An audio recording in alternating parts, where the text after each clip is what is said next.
Hello friends, welcome to SSC coaching centre. दोस्तों, आज के वीडियो में देखेंगे गणित के क्वेश्चन। तो चलिए स्टार्ट करते हैं। पहला प्रश्न है, दो अंकों की एक संख्या इस प्रकार है कि उनका गुणनफल 8 है। यदि एक संख्या में 18 जोड़ा जाता है तो वह संख्या पलट जाती है। वह संख्या क्या है? देखिए, उसने बोला दो अंकों की एक संख्या इस प्रकार है कि उनका गुणनफल करें तो 8 आता है। यानी कि गुणनफल कैसे 8 आएगा? यदि मैं 1 का गुना 8 से करूं तो आपका 8 आ जाएगा, ठीक है। 2 का गुना 4 से करूं तो भी आपका 8 आ जाएगा। अब मैं ऑप्शन में सीधे नजर डालूंगा। 18 है, 18 यानी कि 1 और 8, तो 1 और 8 का गुना करेंगे 8। 24 है यानी कि 2 और 4, 2 और 4 का आपस में गुना करेंगे 8। फिर यही संख्या पलट गई है तो 8 का गुना 1 से करेंगे फिर 8, और 42 का 2 का गुना 4 से करेंगे फिर से 8, ठीक है। तो उसने क्या बोला कि उनका गुणनफल 8 है, ठीक है, 8 है, उसमें 18 जोड़ जाता है। तो इसमें मैं क्या करूंगा, 18 जोड़ूंगा तो कितना हो जाएगा ये 18 में 28 जोड़ूंगा तो ये 26 हो जाएगा। 18 जोड़ा जाता है तो वह संख्या पलट जाती है, तो ये संख्या तो पलटी नहीं, 18 से 26 हो गई। पलटने का मतलब है ये 18 लिखा हुआ है, पलटने का मतलब है पलट जाए, बाद वाली संख्या पहले आ जाए पहले वाली बाद में, इस तरीके से। 2 और 4 का मल्टीप्लाई भी 8 होता है, 2 और 4 का मल्टीप्लाई भी 8 होता है, ठीक है। 2 और 4 का मल्टीप्लाई 8। अब देखना, यहां पे जो क्वेश्चन है, अगर आपने उसको नहीं पढ़ा सही से, उस क्वेश्चन को नहीं समझा सही से, तो आपका आंसर सही नहीं आएगा। क्योंकि उसने क्या बोला था कि दो संख्याओं का गुणनफल 8 है यदि एक संख्या में 18 जोड़ा जाता है। दो संख्या का गुणनफल 8 है, ये तो बिल्कुल सही है, यहां तक किसी को कोई दिक्कत नहीं है। लेकिन वो संख्या हमारी कितनी थी? 18 थी। हमको जो 18 जोड़ना है, इस 18 में जोड़ना है, तो 18 18 कितना हो जाएगा? 36। तो 18 था, क्या संख्या पलटी? नहीं पलटी। अब यहां पे 24 है, इन दोनों का गुना भी 8 है, तो मेरे पास कितना है? 24 है, इसमें क्या करूंगा? 18 जोड़ूंगा। 18 जोड़ेंगे, 24 में 18 जोड़ेंगे तो कितना हो जाएगा भैया? 42 हो जाएगा। अब 24 से 42 हो गया, क्या संख्या पलटी? बिल्कुल पलट गई। जो बाद वाली थी वो पहले आ गई, पहले वाली बाद में आ गई, तो बी ऑप्शन हो गया सही जवाब। क्वेश्चन को हमेशा सही पढ़ें। चलिए अब देखेंगे अगला क्वेश्चन। अगला प्रश्न है, एक दिन का कितना प्रतिशत 4 घंटे व 30 मिनट होता है? 4 घंटे व 30 मिनट होता है।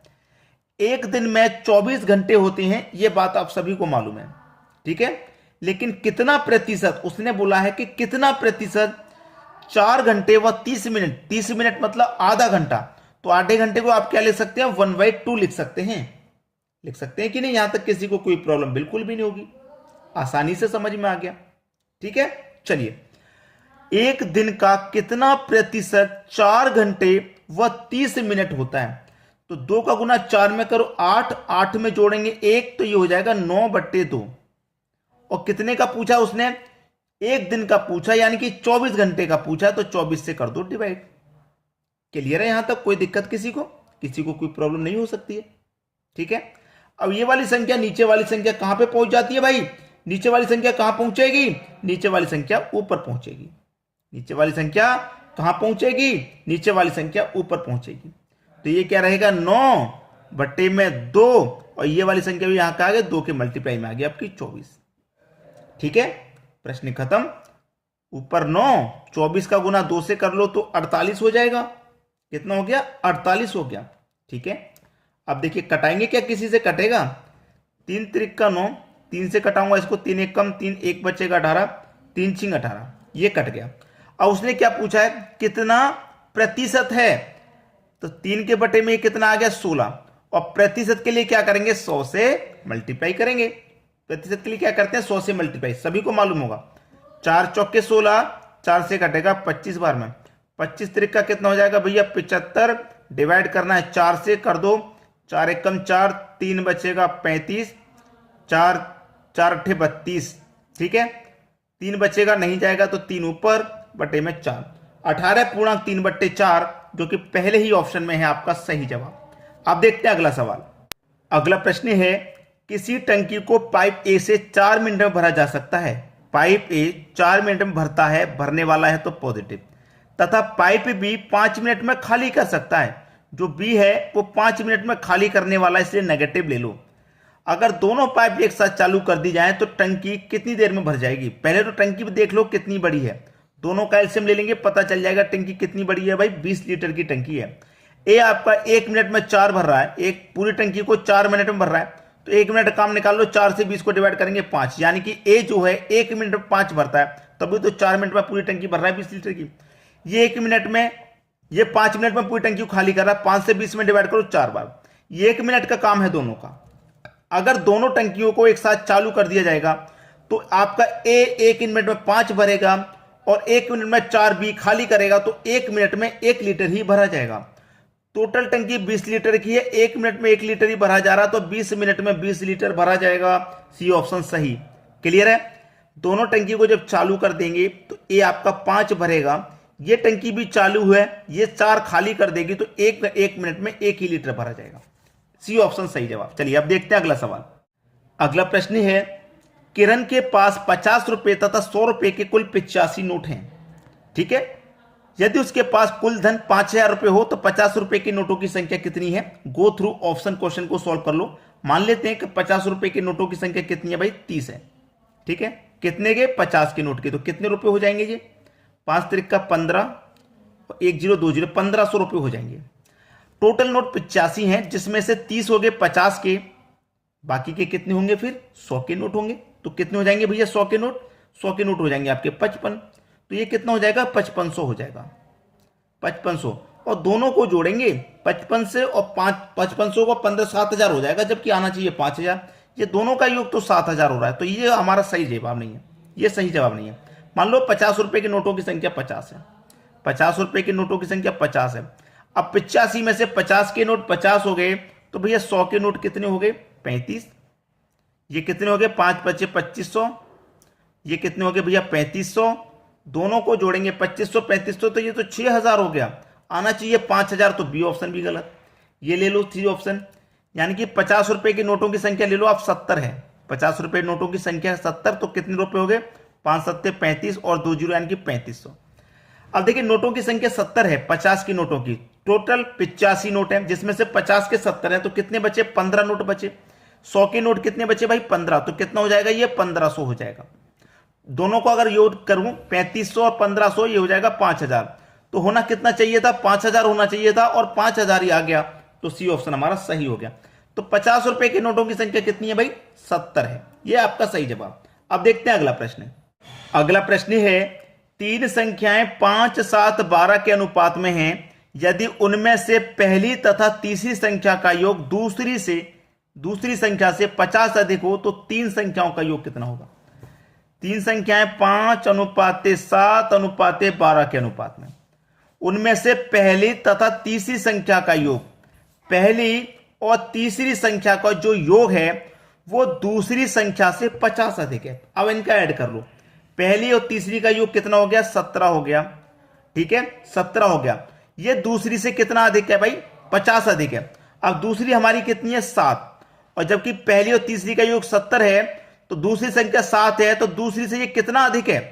अनुपात में देखिए कितना अधिक है, 7 से 17 है, अनुपात में कितना अधिक है? आप बोलेंगे 10 अधिक है। और रियल में कितना अधिक है? 50, तो 10 की वैल्यू 50 के बराबर, तो 1 की वैल्यू 5 के बराबर। तो 3 संख्याओं का योग कितना होगा?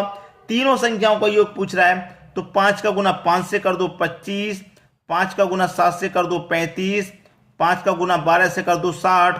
तीनों संख्या निकाल ली हमने, अब तीनों का कर दो योग, तो कितना हो जाएगा? 25 और 35 60, 60 और 60 120। योग कितना हो जाएगा भाई? 120 हो जाएगा। बी ऑप्शन बिल्कुल सही जवाब। चलिए अब देखेंगे अगला क्वेश्चन। अगला क्वेश्चन है, 50 व्यक्तियों की औसत उम्र 45 वर्ष है। 50 व्यक्तियों की औसत उम्र 45 है, तो योग कितना हो जाएगा? संख्या का मल्टीप्लाई औसत से करते हैं तो योग मालूम हो जाता है।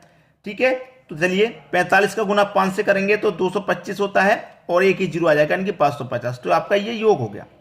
ठीक है, योग हो गया। 10 वर्ष के बाद उनकी औसत उम्र कितनी होगी? ये पूछा है कि 10 वर्ष के बाद उनकी जो औसत उम्र है वो कितनी हो जाएगी। आसान क्वेश्चन है, कोई दिक्कत है इसमें किसी को? यहां तक तो किसी को कोई दिक्कत होनी नहीं चाहिए, किसी को कोई दिक्कत नहीं होनी चाहिए यहां तक। चलिए, उसने पूछा कि 10 वर्ष के बाद उनकी औसत उम्र कितनी हो जाएगी। हमारे पास व्यक्ति कितने हैं? 50 व्यक्ति हैं। कितने व्यक्ति हमारे पास? 50। 10 वर्ष बाद उनका औसत कितना हो जाएगा? 10 वर्ष के बाद में, ठीक है, याद रखना 10 वर्ष के बाद में। अभी औसत हमारा 45 है, अभी 10 वर्ष के बाद में औसत कितना हो जाएगा? तो क्या करेंगे, हमारे पास ये कितना है? 10 वर्ष है, व्यक्ति कितनी है? 50, 10 का गुना 50 से करूंगा तो 500, योग कितना हो जाएगा? 500। तो 2250 में से 500 कटा दूंगा, ये हो जाएगा हमारा 2750 योग, यानी कि 2250 ये रहा, 500 ये रहा, तो 2750। हमसे पूछ रहा था कि औसत उम्र कितनी हो जाएगी, याद रखना औसत उम्र, तो ये मेरा क्या हो गया? योग हो गया। औसत पूछा है तो संख्या से डिवाइड कर देते हैं। संख्या हमारे पास कितनी है? 50 है ना, तो 0 से 0 गया, 5 से कटा दूंगा, 5 पच्चे 25, 2 बचेगा 25, 5 पच्चे 25, 55। सी ऑप्शन सही। अब इसको आप डायरेक्टली कैसे कर सकते थे? आपकी औसत उम्र 45 है, 10 वर्ष उसमें और जोड़ दो, 45 में 10 जोड़ देंगे तो सीधा सीधा 55। सी ऑप्शन वैसे ही सही था, कोई कैलकुलेशन की जरूरत नहीं है। चलिए अब देखते हैं अगला सवाल। अगला प्रश्न है 12 बंदर 12 केले 12 मिनट में खा सकते हैं, 4 बंदर 4 केले कितने मिनट में खा सकते हैं? फॉर्मूला होता है M1 D1 T1 पूरे का बटा W1 बराबर M2 D2 T2 पूरे का बटा W2। ये फॉर्मूला होता है। M का मतलब व्यक्ति, कार्य करने वाला, तो जो कार्य करने वाला है यहां पे बंदर है जो कि 12 है। D का मतलब दिन, T का मतलब टाइम, तो जो वैल्यू आपको दे रखी है वो ले लो। टाइम दे रखा है 12 मिनट में खा रहा है वो। वर्ग कितना है? 12 केले खाने का। बाद में कितने बंदर हो रहे हैं? 4 बंदर हो रहे हैं, 4 ले लो। वर्ग कितना है? 4 केले खाने का। कितने मिनट में खाएंगे, यानी कि T2 पूछ रहा है, तो 4 से 4 कटा दो, 12 से 12 कटा दो, इधर बचेगा 12, इधर बचेगा T2 यानी कि टाइम कितना निकल के आ गया? 12 मिनट। बी ऑप्शन बिल्कुल सही जवाब। तो आज की वीडियो में दोस्तों इतना ही। चलिए यहां तक इस वीडियो को खत्म करते हैं। मैं आपके लिए जो नेक्स्ट वीडियो लेके आऊंगा, जो भी नेक्स्ट वीडियो रहेगा उसे आप जरूर देखना, ठीक है। आज के वीडियो में इतना ही। बहुत बहुत धन्यवाद।